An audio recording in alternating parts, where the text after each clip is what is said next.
Hello, my name is Kathryn McClain, and this is my RSLA video interview. The first question is, there are many career opportunities available to you. Why do you want to lead others in a school? When I started my Teach for America journey, I had no idea where it was going to take me. But once I learned about educational inequity, and after considering some of my educational experiences, I knew that I had to make the most impact in the quickest way.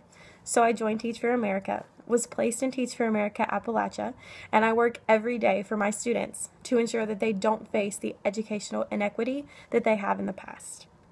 I know that the best way to get involved in educational inequity is to join Teach for America and get involved in the classroom.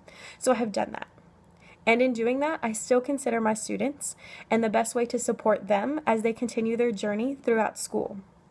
And now I think that the best way to support them is by leading the group of people that are leading them, or supporting those on the front lines of educational inequity in the teachers in the building. Some of the leadership positions I have had at our school has helped me see different perspectives, but I haven't forgotten the student perspective. And that's what I feel is forgotten a lot in school districts. People are concerned about tenure and about the curriculum and about everything but our top priority. And that's our students, and then growing them into the citizens that they can be, that they want to be. So I want to be a leader in a school because I want to put students first. I do in my classroom. I'd like to think that I'm 100% student driven, even though sometimes I do have to lecture some about poetry, transcendentalism, and the Great Gatsby, but that's okay. But always first and foremost in my mind are my students, and that's why I want to be a leader in my school, so that my students come first and not anything else. The second question is, you could learn to be a leader in a school anywhere. Why do you have a particular passion to lead in a rural area? Well, I'm from a rural area, a very small town called Ripley, Ohio, where we were so far out that some of our sports competitions weren't actually in other states. Now I work and live in Inez, Kentucky, which reminds me a lot of home in the size of school. And I tend to go out of state here as well for sporting competitions, basketball in particular. So I am from a rural region, and I was placed in a rural region, and I plan to work and live in a rural region. The big city does have its calling. As a public relations major in college, I thought I was going to end up in a big city. And here I am in a rural region. It's comfortable, it's home, but it has its unique assets. The people you find in small towns, you don't find a lot in rural communities.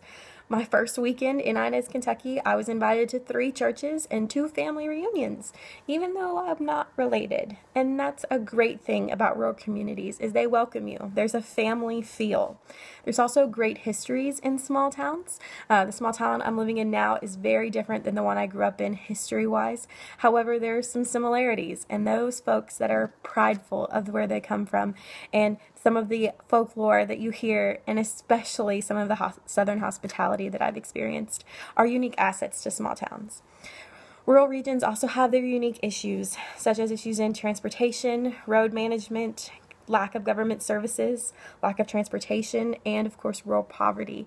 Something that I did experience when I was growing up, especially in my school district, which is considered an underprivileged school. However, I now know that there are ways to change the stigma of rural poverty, and there are ways to help improve the region, and that's through working with the students that I work with today.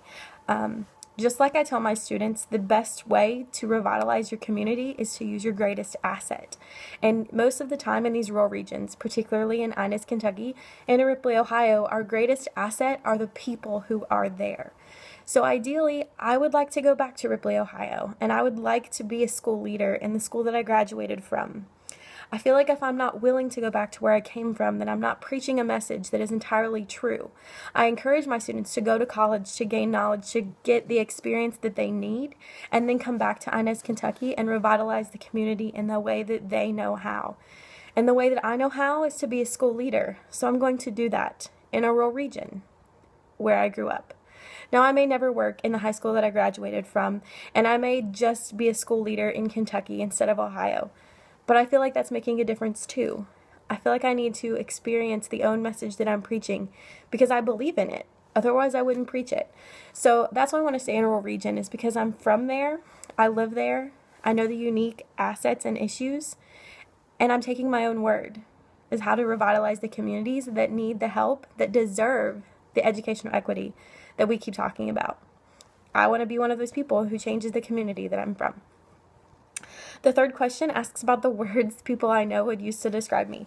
Now, I'm sure you have plenty of words of your own now that you've seen this video, but I did come up with some words that people would use, I hope, to describe some of the interactions they have with me.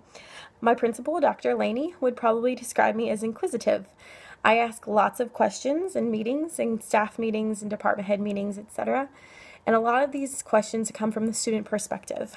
For example, we are now a PBIS school, which means we're focused on positive behavior and rewards and interventions for not positive behavior. So I ask a lot of questions from the student's perspective. For example, how are the students going to get this information from the teacher? Which teacher will tell them? What period of the class is that? How do we work a schedule where every student gets the same amount of time in each course? What can I do to help the scheduling needs of my freshmen who are going to be sophomores and have to choose classes? Sometimes my questions are good ones, and sometimes they're because I'm a second-year teacher. But I feel like if I don't ask these questions, then maybe someone won't think of the answer, if that makes sense. So, for example, we were trying to put in a reward system for these students who have given their input on this new PBIS support team. And my first question was, what do the students earn? Or what did the students get? Or how are we supposed to explain this so the students get it? I mentioned before that I really enjoy having a student-driven classroom, and I feel like I'm a student-driven person. Getting up every day for my students means that I ask questions on behalf of them. Good questions and bad questions, but a lot of questions. And I feel like once my leadership team knows the answers to those questions and can answer me, then they can answer a student as well. So I'm always thinking about the student perspective, even if it just seems like I'm an inquisitive person who likes to know a lot of things. The second person that would describe me is the janitor. I think that Jamie would describe me as dedicated. I see a lot of Jamie at very strange hours of the day. I try to do my best to have a good work-life balance. So some days I leave the school just after the students and I come back about 8 o'clock in order to get my work finished. Other days I stay long into the night. I'll be there, get at school about 7 o'clock and I'll leave at 7 o'clock. It just depends on the day. There are also days when I leave with the students and don't come back until the morning. So he sees me at very strange hours, sometimes in professional attire, sometimes in jogging pants, and sometimes in blue jeans. It just depends. But he knows that I'm always available to have that little chat when he's sweeping my room, and he knows I'm always available for my students. I'm sure when I offered tutoring the third day of school, my students thought I was kidding. But when they showed up the second week of school to actually have tutoring, I think Jamie understood that I'm a dedicated and really there for my students. The next group of people are colleagues, and I think they would describe me as student-centered, mostly because I tend to ask a lot of inquisitive questions based on the students, but also because I'm very honest. And if there is a group of students who are causing some trouble or there's a group of students that need rewarded, I'm always talking about those students. So if students are involved at all, I want to know what you're talking about, especially if a student is struggling and needs some help, or if a student is doing really well and I need to call a parent or I need to do something to reward that person. I'm always talking about students and what we can do to better them and to help them. So I would like to think that they call me student-centered. So I think putting together student-centered, dedicated, and inquisitive are great words to describe a working professional. My students, on the other hand, would probably describe me as enthusiastic. I am very excited about teaching English language arts in the 10th grade.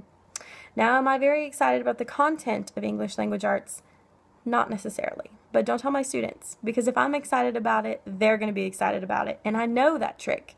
So, even when we're talking about alliterations in poetry, I get very excited, and some of my lessons are a little kooky, and that's okay, because I know once I get excited about it, they will too. I also get excited about their growth and achievements. I shout out students a lot, particularly in public and particularly in print. So I'm changing my door a lot. Right now it says Snowflake shout outs for students that grew over the first semester in their reading level. Now this can be embarrassing, particularly to a student who's not used to achieving or who's really shy. But they know that I'm crazy about what I do and that I'm crazy about them. And if they just think I'm crazy, that's okay. I think another word for that is enthusiastic. So that's what I'm going with. So if there are people at my school who describe me as inquisitive and dedicated and student-centered and enthusiastic or a little bit crazy, I like to think of that as passionate. Now, when I looked at question number 3 in this interview, and I thought of the word passionate, I thought everyone's going to say passionate. So I don't want you to think that I'm passionate about teaching English language arts at Sheldon Clark High School in 10th grade. I do. I enjoy what I do very much. But I'm passionate about my students and about making change for them and helping them in their trajectory to life. So yes, I'm passionate about what I do, and it shows in a lot of ways. But I'm also passionate about my students and them coming first. And that's why I want to take on a leadership role. It's because I'm a passionate person about changing their trajectory and making sure that they have an equitable education and can reach the goals that they have set for themselves. Not because I love English and not because I love rural regions, because I do. I love both. But because I'm passionate about students. Thank you for your time, and I appreciate you viewing this video.